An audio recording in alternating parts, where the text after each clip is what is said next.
Hello everyone, welcome back to Live Young Diecast.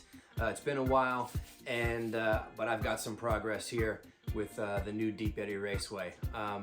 Talking about track design and kind of tuning what I've worked on so far, and then planning to move on to the next bit. This track is a really intensive build because of the space I have to work in, and all of the things that I want to do with it, and kind of how I want it to look in the end, etc. I'm also building another track in the garage that will start life in another tournament I was invited to as the third leg in that tournament. So the main chunk of that track I'm trying to finish for that, as well as work on this, kind of bouncing between the two. And that track will then tweak and morph into a rally track. So we'll be doing rally racing this summer. And so working on both at the same time kind of accomplishes a lot of things. I get to participate in this other tournament with some good friends. Appreciate the invite there. And it gets us closer to the rally track being done. And Deep Eddy Raceway is tough. It's proving really tough and slow going, so I appreciate the patience for everyone, especially those builders who were invited for Vans Gone Wild. Those vans look beautiful. Everyone did a great job, so I'm gonna have to do a best in show prize for this field of 16. I have 12 here, 4 more to go, and no rush on those, obviously, still, but it's looking like a great field. That's going to be fun, and I hope worth the wait for that tournament on Deep Eddy. And anyway, let's take a look at what I've done, and I'll tell you kind of some things I'm doing to tune a performance that I'm looking for. Okay, so I've got my structure in, did that over the holidays, got my sky painted in, and I'm working on my first downward stretch, which is laned. And when this angle is finally discovered, you know, I get the right speed into that 90-degree turn, it'll all get kind of mounted up in its final place, and I can move on to the next segment and tune the performance there. But I want to talk about 3 things that I'm working on to get the performance I want. And obviously this downward angle for speed into the turn is key, especially with heavy vans. This is about a 7 or 8 degree flat turn, flat-ish turn, and laned out of it just a short bit. And from here on out, this is just kind of getting cars to a finish. It's not part of the layout. That lane section right there, exit of the turn, is going to continue on all the way over and to another 90-degree turn. And we'll go over to this side of the horseshoe space.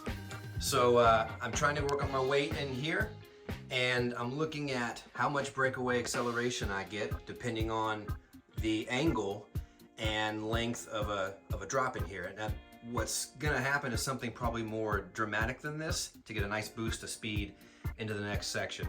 So the laps kind of show a bit of that going on in just a minute. The other thing I'm working on is the exit to a turn.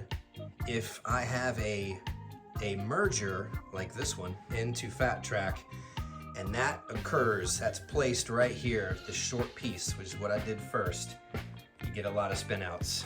You get a lot of drifting out of the turn, and then you get the cars using that open space to spin out a little more easily than they would in this scenario if the merger, or if there was no merger going into fat track. You still get some of that spin out, but they're more likely to correct versus having that extra space. So I've added another piece in here and pretty much solved the problem. I don't have anyone spinning out. Certainly cars will, you know, trade paint and beat each other up, and that can happen, but I just don't want it to be the nature of the track that's causing that. So the other thing is I could probably do away with this short piece and still get a nice straight performance through to the merger. We shall see. I also like doing a nice big dramatic drop, such as, that's dramatic, but a nice quick drop, just like on the original track, into the final straight. It gives you a lot of acceleration, which is something I want to see through the finish line. Just, you know, accelerating all the way through the finish line versus just sort of holding speed or fizzling out through the line. So part of this layout here is to kind of tune that and see what I need to do with angles and such to get that. And I like what it's doing so far. So let's look at some laps. So I've got a modified Ferrari with medium-sized FTEs and a Mini Cooper with the small FTEs. Now, those wheels are not a part of this test. It's not, you know, a variable I'm considering here. It's just about wheel size, car length, that kind of thing. So I'm looking at that big breakaway right there, which happens because of that drop, as well as it happens because of the wheel size.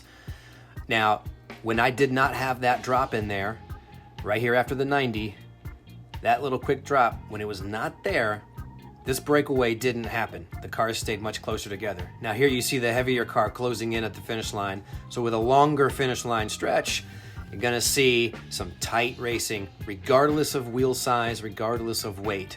And that's one thing I'm really going after in tuning this track. So I like how this mock layout is showing me what I thought was the case. Finally have a chance to test that. So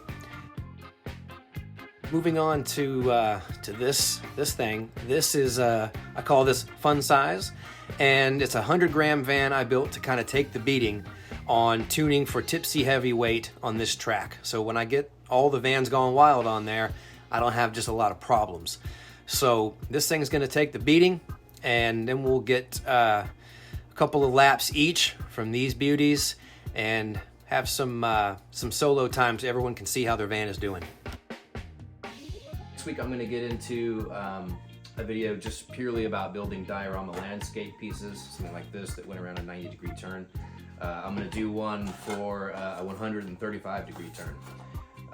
This is the final turn on the new track. So gonna get into that from top to bottom. It's a quick and easy technique I researched a couple years ago, and some of you might enjoy seeing how you could do that for yourselves. That is it for episode 1, track design and some tuning on the first segment. Next week I'll do the landscape diorama piece top to bottom, and the following week we'll do some tuning and show you the next segment of the Eddy Raceway. I know this is not the progress we all wanted thus far, but is what it is, so I really appreciate all the patience, and looking forward to how this comes together. So until next week, thanks for watching, appreciate you, and y'all remember, live young, Diecast.